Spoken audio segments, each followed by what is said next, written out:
All right, guys, welcome back to this week's defense. We're going to do something a little different this week. I'm running a arena defense and a Guild Wars defense that is very, very similar, and I wanted to run them both at the same time so we could look at the same principle as applied to two different parts of the game. So my thought is fully overload one element. The advantage is you're forcing your opponent to bring the opposing element, or if they have one unit that all these elements target, that unit might get burned down.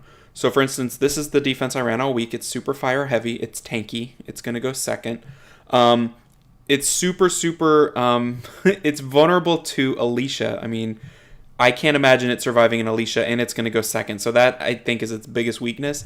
But if they have some win unit they heavily rely on, like a Ciara or Tiana, it's going to just burn it down super fast. So we're going all fire this week. So this is the defense. We're going to look at the log.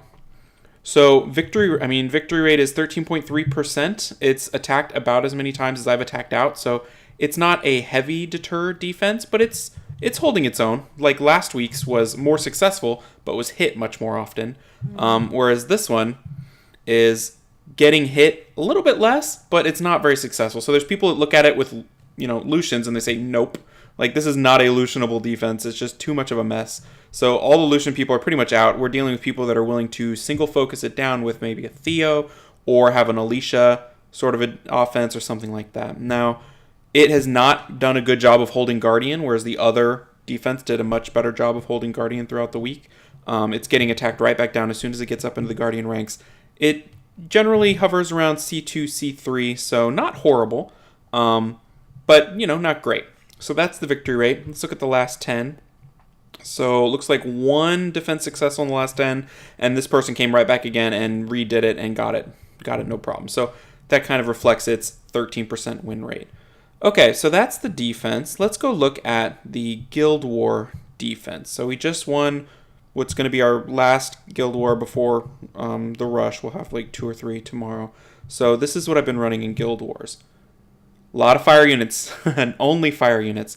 And when I face defenses like this in Guild Wars, I can take out one because I can put together my water nuke team or whatever, but it's hard. Like, if I was going to attack this, it's hard to come up with that many water units, that many counters, that many water healers. And that's kind of the theory. They're going to have to start using some of their fire units, which maybe don't work as well, or their wind units. So that was kind of my theory behind this. And I think this sort of overload style works much better in Guild Wars than in Arena offense. So let's look at the logs here. So it's been running all week. So we started off strong. The second team getting 2 wins. Out of the first 3 attacks, the second team won 3 times. Then the first team had a draw here, which is sort of interesting. Then another double success. The first team gets a couple wins, 3 wins in a row off of Obsession. So sort of interesting. The first team was strong there. Then the second team comes back strong. And then we have a streak here of just getting annihilated by the YOLOs guild. I don't think we had a single strong showing against YOLOs. And then finishing strong here up here at the end. So 2, 3, let's see here. 4, 5, 6, 7, 8. So the first team won 8. The second team won 2, 3, 4, 5, 6, 7. So 8 wins versus 7 wins. How I assume this is winning is both teams have a defense break, which is very important, and both teams have heavy nuke capabilities. And both have a little sustain with the Ravidi and the Perna, and they're just really well ruined for these types of units. So not a bad week on Guild Wars defense, I think. I mean, you're not going to win them all, but, winning between the two teams, roughly 15-ish matches, that's pretty good. It's not, as good as other people, but I think that's pretty good. So let's take a look at the units. So here's the Leica on Vampire Blade. Here's his stats. It's about as well as I can ruin him on Vampire and having enough speed so he's not just getting lapped all the time. Here's the Sekhmet. Tanky, good defense, okay accuracy. You want at least 30% on Despair Will, so she's not going to get messed up on the first turn. My Perna, I just can't pull better runes for him. This has not changed in a long time. This gets him tanky, this gets him fast, and I'm just waiting on Grindstones to just tweak those violent runes that he has. The Ravidi on Broken, 231 speed.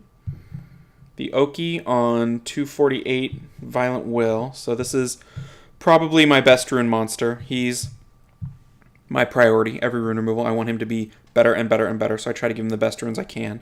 I would put him on Swift because I like the concept of a Swift Okeanos, but my Swift runes, I can't even get up to 20% accuracy, and I feel like, I want to have the flexibility to not have to use his leader skill in RTA. I'd like to use speed or something else. So I put him on my best violence set that has a little bit better accuracy, and I think it's working out okay. The Mei Wang, interestingly enough, this is the one I pulled recently. He's on Broken, but statistically, he's my most efficiently runed monster. So these Broken runes have come together to make a tanky, hard-hitting, just nice Mei Wang. He just doesn't get any benefits from having sets or anything like that. All right, did I miss any? It's just fire, so I think I got them all. Yep, I think I did. Okay, so that's what we were talking about today, just overloading an enemy defense with all of one element. And I've tried fire. I think I'm going to give it a shot with some of the other ones and just kind of see. I don't expect water to do particularly well since that invites Lucians, but we're going to give it a try just to see, I mean, if you don't try it, you'll never know. So I'm going to mix up my defense a little bit just to see what happens at the end of the week.